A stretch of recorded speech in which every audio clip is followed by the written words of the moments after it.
aí, molecadinha que me assiste, primeiramente um forte abraço, um cheiro a massa, diretamente aqui da 019, o áudio na voz, certo, família? Mais uma vez, mais um vídeo de filosofia para começar daquele jeito, certo? Hoje nós vamos falar de um pensador que, mano, não falo desde 2020, esse cara tá sumido a uma cota, revisitei ele e nós vamos fazer uma série de pensadores aqui que vocês vão entender o fio narrativo, vocês vão entender o que eles estão se conectando ali, certo?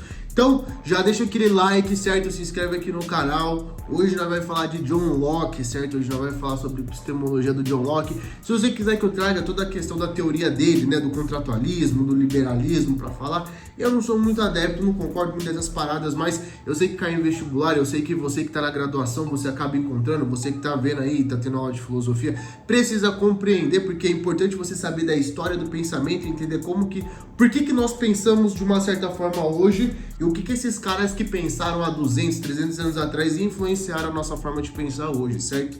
Então, já deixa seu comentário aí se você quer que eu traga uma segunda parte explicando um pouco do contratualismo do John Locke, a sua teoria política, o seu liberalismo, mas hoje nós vamos focar na epistemologia, certo, família? Vamos em cima do que é. Mas antes de você compreender a teoria em si do John Locke, a epistemologia, você tem que compreender o contexto que ele estava inserido, porque nenhum filósofo vai filosofar sobre a partir de um nada, dentro de uma ilha isolada e pensar todas as mudanças estruturais de uma sociedade. Não, todo filósofo vai filosofar sobre o que ele está vendo acontecer na sua história, né? Os eventos históricos que ele está vivenciando ali, as tensões políticas, as transformações, ele está observando o ser humano, o seu comportamento, as mudanças de uma sociedade e vários paradigmas. E a primeira coisa que você precisa ter uma noção para você entender bem o porquê que o John Locke ele vai filosofar desse jeito, ou por que ele vai desenvolver essa espécie de teoria que é o empirismo, é que ele era um cientista, ou pelo menos ele estava cercado por cientistas, né? Ele estava vivendo ali a grande virada da ciência, né? Então ali você tem antes o Descartes, que também já estava introduzindo muito de método científico dentro da filosofia, e o John Locke concorda com o Descartes nesse sentido. Ele também concorda que a filosofia ela tinha que ter uma influência, ou seguir o próprio método científico para que a gente conseguisse chegar numa verdade, porque a ciência chegava até a verdade, a ciência chegava até as leis. Então a filosofia também deveria passar por um método, né, que tivesse evidências, que tivesse demonstração, para aí sim a gente chegar numa verdade. Então assim, pensem no John Locke como uma pessoa que era profundamente influenciada por vários cientistas, pensadores, médicos, pessoas realmente ali da área da ciência, não só tipo escritores, poetas, padres, não era essa galera, era uma galera realmente que hoje, por exemplo, vestiria um jaleco, basicamente. O John Locke ele nasce ali em 1632, né, no século 17. O pai dele lutou na Guerra Civil Inglesa, ele foi extremamente influenciado pela mentalidade, pelas ideias parlamentaristas, né? Então já tinha ali umas coisas contra a monarquia absolutista, já tinha um viés um pouco disruptivo, né? Da sociedade normal. E aí vamos lembrar, família, as mudanças históricas que aconteceram na Inglaterra nesse período foram extremamente complexas, muito profundas e radicais. Porque você pensa que, mano, a Inglaterra é a terra do rei Arthur. É o símbolo da monarquia encarnada, de cavaleiro, entendeu? Aquela parada, né? Távola redonda, o Sir Lancelot, eles têm todo esse imaginário que se passa por lá, e aí os caras começam a romper com essa ideia tradicional de monarquia, de cavaleirismo, quer dizer, o cavaleirismo daquela época, né? Eles vão mudar o ideal de cavaleiro. Eles começam a mudar tudo isso para sistemas que são um pouco mais modernos, um pouco mais parecidos com o nosso, né? O sistema político, as dinâmicas políticas começam a mudar de maneira muito profunda. Então, é nesse lugar, nesse ambiente, é nesse contexto que nascem as ideias do John Locke. É por isso que ele vai sugerir um contratualismo, é por isso que ele vai propor uma mudança radical de postura para o Estado, que para nós hoje a gente fica tipo, cara, eu acho que talvez não seja muito por aí, mas na época dele isso era, mano, revolucionário pra caramba, tá? O John Locke basicamente era um playboy, família, não tem muito o que falar, né? Ele estudou nas melhores escolas, depois foi lá pra Oxford, não concordava com o currículo de Oxford, porque ele achava que era muito aristotélico, tinha muita influência do Tomás de Aquino, enfim, Ele achava o currículo meio engessado, não dava espaço para ciência, achava os professores muito arrogantes, porque impunham a ideia do racionalismo, e aí que ele começa a pegar ranço. Ele começa a pegar ranço não do movimento que nós chamamos hoje de racionalistas, porque o Descartes, o Leibniz, o Spinoza, eles em si não se davam esse rótulo de racionalistas. A gente deu depois que eles morreram, porque enfim, a história foi acontecendo, a gente categorizou eles dentro dessa escola de pensamento. Mas muitos nem chegaram a se conhecer, pra vocês terem ideia, né? A gente fala como se fossem super brothers, mas eles nem se conheceram na vida real. Inclusive, tiveram lacunas de tempo onde, tipo, enquanto um tava na adolescência, o outro já tava morto. Mas enfim, o John Locke ele começa a pegar um certo asco, um certo ar, né? Uma aversão, ele começa a rejeitar essas ideias que hoje a gente enquadra como racionalistas. Isso lá na época dele de Oxford, quando os professores dele impunham que o ser humano já nasce com ideias inatas, já tem coisa escrita na sua cognição, porque é intuitivo segundo a lógica e não sei o que, os princípios morais, e aí entra o rolê de Deus, que Deus é um princípio, enfim.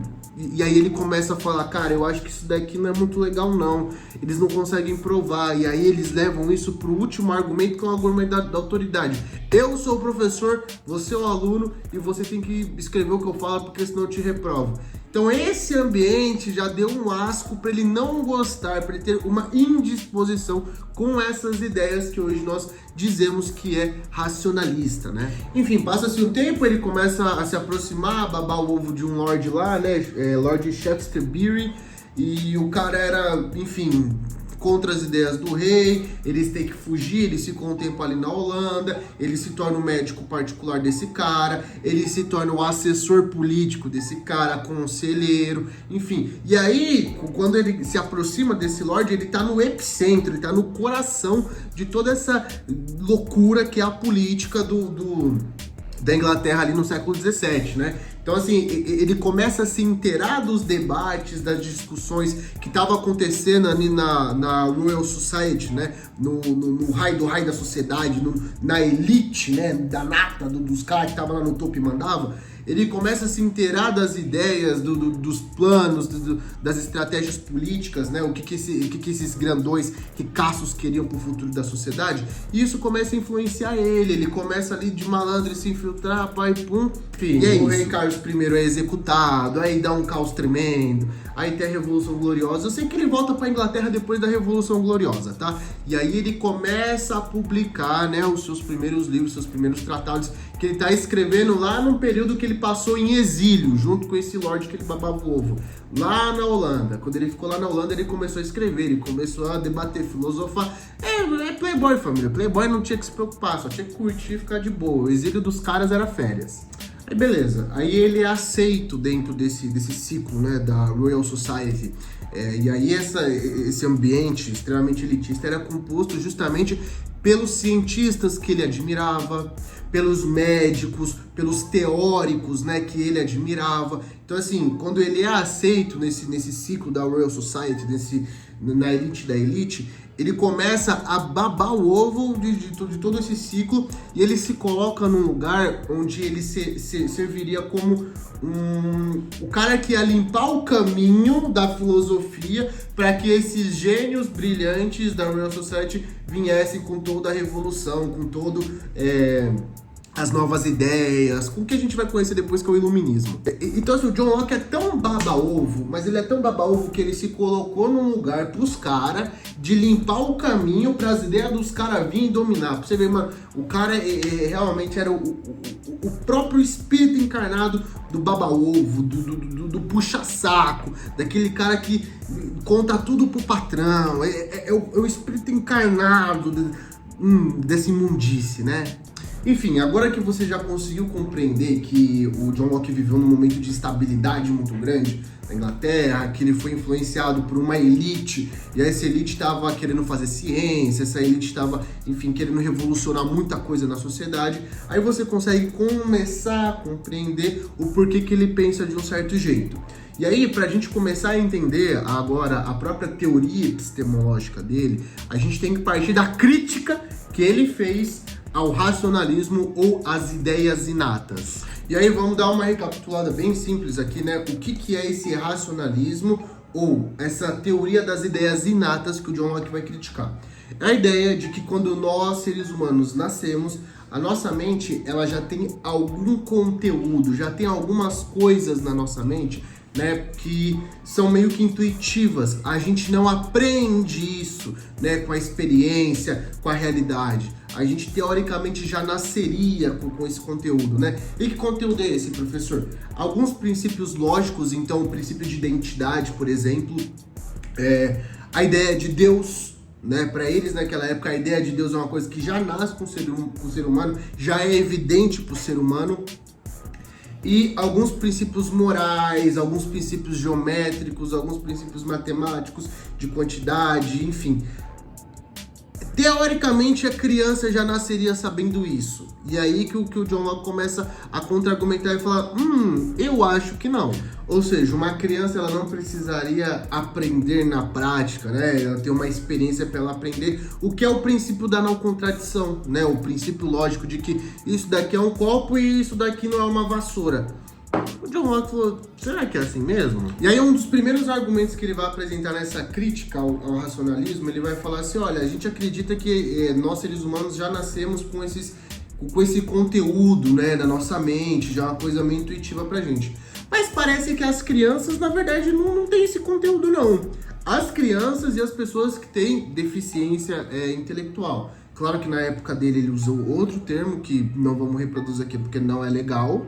Mas ele falava assim, olha, parece que as crianças não sabem essas coisas que parecem tão evidente, que parece que é inata a razão. As crianças parecem que desconhecem. E na verdade, pessoas de outras culturas parecem que não têm a mesma concepção de Deus. Eles não nascem já com a predisposição a entender o que é o Deus dentro do sentido cristão, né? Dentro do sentido cristão católico, protestante, né? Que estaria surgindo. Mas povos de outras nações, de outras culturas, não tinham a mesma concepção ou o mesmo tato para perceber o que é Deus. E aí que ele vai trucar, né? Ele vai falar assim, como é que uma ideia pode estar presente, pode estar prescrita, pode estar aqui dentro da mente, sem ela estar consciente, sem que a pessoa esteja consciente dessa ideia? Como é possível você ter uma ideia e não ser consciente que você tem essa ideia? E aí você começa a ver um pouco justamente desse ceticismo, né? Dessa dúvida que os próprios cientistas tinham em relação a tudo. É uma postura científica perante essas afirmações filosóficas. E aí que você vê justamente essa influência que os caras tiveram nele. E tá certo, você colocar em suspeita todas essas questões fez com que a história da filosofia avançasse para algum lugar. Para um lugar melhor, para um lugar pior? Não juízo de valor, mas foi para frente. Tem para ele essa noção de que existem ideias dormindo na sua cabeça, umas ideias inconscientes, e aqui não é o mesmo sentido de inconsciente do Freud e da psicanálise posterior, tá? É como se essas ideias estivessem adormecidas e alguma bela hora a razão ia florescer e a verdade ia aparecer para você. Ele falava, mas como que é possível o objeto do pensar, que é a ideia, né? Você tem... Pensa que o pensar é como se fosse o processo, né? É a fabricação. E o produto é a ideia, né? Você pensa para fabricar uma ideia. Como que você pode fabricar uma ideia e não estar consciente dela? Peraí, né? Tem alguma coisa estranha. E aí ele se colocou num lugar de tipo assim, eu vou provar que essa teoria, né? Que esse conceito de ideias inatas, na verdade, ele é desnecessário. Eu vou demonstrar como todos esses princípios, essas ideias, né, princípios lógicos, metafísicos, eles podem ser evidenciados através da experiência. E aí sim a gente vai ter um conhecimento seguro e verdadeiro. Eu vou começar a conceber a ideia oposta, né, esse racionalismo que é a tábula rasa. Na hora do nascimento, quando o ser humano nasce, a mente dele é uma tábula rasa. Não tem absolutamente nada escrito na sua cognição, na sua mente, na sua compreensão. Ele vai começar a adquirir informações, conhecimento ao longo da vida. Conforme ele for abrindo os olhos, conforme ele começar a escutar melhor, conforme ele começar a se comunicar melhor, aí sim vai começar a ser escrito nessa folha em branco, nessa tábula rasa, as informações que vão se tornar conhecidas. Quando alguém fala que a teoria do John Locke, né, que a mente humana é uma tábula rasa, ela não é uma tábula rasa para sempre, né? Ele está se referindo ali quando o ser humano nasce. Quando o ser humano nasce, é isso. Você não sabe fazer nada, você sabe chorar. Você vem ao mundo e você começa a chorar. A única coisa que você sabe no mundo é chorar. Por quê?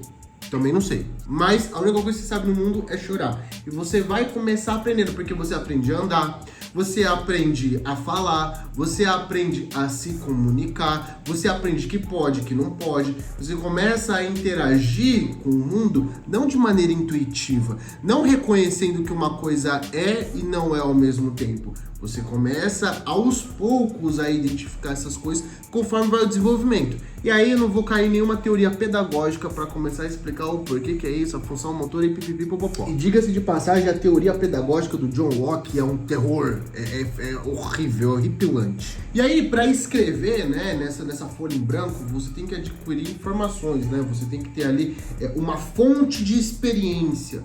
E ele vai falar que existem duas fontes de experiências, uma fonte primária e uma fonte secundária. A fonte primária são os nossos sentidos. Então, a gente observa com a nossa visão, a gente escuta com a nossa audição, a gente sente o gosto com o nosso paladar, a gente sente o toque, né? A gente sente que tá pegando as coisas com o nosso tato e a gente consegue saborear, né? Saborear não, mas apreciar os cheiros através do nosso olfato. Então a cor que eu vejo no objeto, eu aprendi graças à captação dessa informação dos meus sentidos, né? A melodia de uma música com a minha audição, né? O gosto de uma comida com o meu paladar. Eu não sei intuitivamente o que é uma coisa até eu conseguir experimentar ela com alguns dos meus sentidos. E a segunda fonte é a reflexão, que são as operações internas da nossa mente, né? São as funções, né? As atividades neurais, cerebrais, é o que acontece aqui dentro da sua cabeça, né? Então você pensa, você imagina, você lembra, são atividades secundárias que vão utilizar essa matéria bruta que você coleta através dos sentidos. Então, você lembra que você pegou, você imagina como seria um cenário, né? Os dados que você coleta com os seus sentidos primários são processados aqui nos secundários, nas operações da sua mente, e aí começa a se formar o conhecimento. Não é uma coisa que vem antes da outra. Então, tipo assim, primeiro eu sei o que é uma coisa para depois eu experimentar e ver se é verdade a minha ideia. Na verdade, eu preciso experimentar uma coisa para aí sim eu conseguir formular uma ideia sobre isso. E aí ele vai categorizar um segundo grupo de conceitos, que é as ideias simples e as ideias complexas. As ideias simples são como átomos, são como partículas pequenas que vão construir um conhecimento, né? Então, uma ideia simples, né? A ideia de reconhecer isso daqui, são vitaminas, é um multivitamínico. Ou a ideia de reconhecer o que é esse objeto. Eu não penso o que eu faço com esse objeto ou como foi feito, eu só reconheço. Isso é uma ideia simples, é uma coisa direta, uniforme e, enfim, ela vem através do seu sentido. E as ideias complexas surgem a partir dessas ideias simples. Então, quando vai vindo os átomos e a nossa mente vai começar a processar, né, com essas atividades que nós temos aqui, coisas para construir ou abstrair ou comparar. Isso é uma ideia complexa. É você pegar uma ideia simples e outra ideia simples e formar alguma coisa nova a partir disso, ou comparar as duas. E aí o que o John Locke está querendo trazer aqui é que a nossa mente ela não pode tirar ideias do nada. Ela sempre parte de um referencial. Ideias complexas partem de ideias simples. Então, por mais mirabolante que seja uma teoria filosófica, ela sempre vai partir de um pressuposto ou de uma ideia simples que seja verificável, ou que pelo menos seja observável, que tenha ali algum grau de simplicidade e que essa simplicidade tenha vindo da experiência. Você não consegue pensar no nada, porque você nunca teve contato com nada. Você consegue pensar numa coisa parada, numa coisa estática, numa coisa que se destruiu, uma coisa que não está mais aqui, mas pensar no puro nada, não tem como. porque a gente nunca teve contato, a gente nunca conseguiu acessar o conceito do nada. Então, não é possível conceber ideias para o nada. E aí o John Locke dá exemplos, né? Então, a combinação é uma operação de ideia complexa, né? Então, uma montanha de ouro, por exemplo, você combina a ideia de uma montanha, a ideia do ouro, ou rio de dinheiro, você combina duas ideias, enfim. A comparação, onde você pega duas ideias simples e vai comparar elas, seja com o critério que for, tamanho, forma, cor, enfim, você vai comparar duas coisas. Então é tipo, tem esse bonequinho aqui, ele tá bem pintado, e tem outro ali que tá mais desgastado. Tô fazendo uma comparação. E a abstração, que é você retirar, né, uma propriedade, uma coisa em comum que muitas ideias têm. Então, por exemplo, essa capa é branca, esse negócio aqui é branco, isso daqui é branco. São objetos diferentes, são coisas diferentes, mas que tem um princípio em comum, tem uma informação em comum, que é o branco. Mano, sabe uma ideia que é extremamente complexa, mas que pode ser simples? Aprender uma nova língua. Eu, família, fui muito travado no inglês por muito tempo. E a gente precisa de inglês para fazer mestrado, para fazer doutorado, para conseguir algumas vagas de emprego um pouco melhor que exige o inglês da gente, e também para ler os livros, né? Então o John Locke ele escrevia em inglês. Para você conseguir ler ali o bagulho real, fazer um artigo sobre aquilo, você tem que pegar o original. Então, família, eu penei por muito tempo no inglês. Mas agora, graças à nova apoiadora do canal, EWPS, família, eu destravei graças a uma inteligência artificial dos caras. Eles têm uma inteligência artificial que chama Lucy, que fica lá no seu WhatsApp, é um chat que você vai ter acesso no seu WhatsApp, que você pode conversar com ela, ela manda áudio em português e inglês, ela traduz coisa, ela conversa com você pra destravar a conversação, que, mano, o meu maior problema sempre foi esse. Eu copiava uma lista de verbo, o negócio do verbo to be, mas eu não conseguia colocar em prática. Com a Lucy, mano, 5 minutos de conversa no WhatsApp, hoje eu tô sentindo que eu consigo me comunicar em inglês. Tô falando perfeitamente? Ainda não, mas uma conversa ali no WhatsApp eu já destravo. Mandar um e-mail, fazer uma conversa à distância, já tô indo. Então, mano, se você também tá precisa destravar o seu inglês, vem comigo, usa o cupom aqui, EWALDINO, vai sair por menos de R$1 por dia no mês. Mano, se economizar um lanche, que hoje em dia um combo é R$40 de lanche, aqui vai sair por R$30. Você vai ter acesso a todo o acervo de vídeo, de curso, que é igual o Netflix dos caras. Você vai ter acesso à plataforma completa e à inteligência artificial. Família, menos de R$1 por dia. Eu não mosquei, eu já garanti a minha. Vou botar até um print aqui pra vocês verem, mano, que eu tô usando essa inteligência artificial todo santo dia e tá me ajudando pra caramba com o inglês. Então, não mosca, já dá um salve nos caras, segue eles também no Instagram, segue o pessoal aí nas redes sociais, certo, da EWPS. Vamos deixar forte, que eles estão fortalecendo aqui os vídeos do canal, e vambora, família. Então vocês entenderam que as nossas ideias são meio que intermediárias entre nós e o mundo. Nós conhecemos o mundo não porque nós temos acesso direto a eles, mas porque nós recebemos informações, nós processamos essas informações, e aí nós conhecemos o mundo através das ideias. Não que a gente vai ter um contato direto com ele. E isso causa um problema, que é a grande crítica que é feita em torno do John Locke. O véu da percepção. Se nós conhecemos ou temos acesso ao mundo através das ideias que nós criamos sobre ele, é como se a gente estivesse usando um óculos para enxergar o mundo. A gente só consegue enxergar o mundo através da nossa percepção dele, não como ele é de fato. Então, por exemplo, vou dar um exemplo aqui.